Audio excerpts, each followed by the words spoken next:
अरे वाह! लांबून दिसायला तर ह्या टाईल्स किती सुंदर दिसत आहेत, पण रिॲलिटी काहीतरी वेगळीच आहे. आता एक हात फिरवला मी आणि बघा किती धूळ जमलेली आहे ह्या टाईल्सवर. आता माझ्या बेडरूमच्या रूममध्ये ही टाईल्स लावलेली आहे. आता जे लोकं मुंबई भागात राहतात ना, त्यांना कळेलच की ह्या टाईल्स का लावलेल्या आहेत ते. आणि माझ्या घरातल्या बऱ्याचशा भिंतींना अशा टाईल्स लावलेल्या आहेत वेगवेगळ्या प्रकारच्या. आता वर्षानुवर्ष मी ह्या स्वच्छ आणि नवीन कशा ठेवते तेच तुम्हाला दाखवणार आहे. तर मागच्या व्हिडिओमध्ये मी तुम्हाला सांगितलं होतं की फरची पुसण्याचं जे पाणी आहे ना, त्यामध्ये घालण्यासाठी हे लिक्विड कसं बनवायचं ते व्हिडिओ पाहिला नसेल तर तो जाऊन नक्की पहा. आणि यासोबतच टॉयलेट क्लिनिंगसाठी जे काही लिक्विड मिळतं हार्पिक किंवा कुठलंही ते घालायचं, मिक्स करायचं आणि मॉपने फरची पुसून घ्यायची. मॉपने काय होतं, मॉप उंच असल्यामुळे ना तो प्रत्येक भिंतीच्या कोपऱ्यात जातो, जास्त हेलपाटे होत नाही आणि भिंत म्हणजे टाईल्स एकदम क्लीन आणि स्वच्छ दिसतात.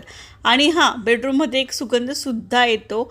आता ह्या टाईल्स आम्ही का लावतो तुम्हाला आता थोडक्यात सांगते. बघा, मुंबईला ना खूप पाऊस असतो, वातावरण खारट असतं, त्यामुळे ना भिंती खूप पटकन खराब होतात आणि दरवर्षी कलर करत बसण्यापेक्षा हा एक बेस्ट पर्याय आहे. चॅनलला सबस्क्राईब करा. थँक्यू.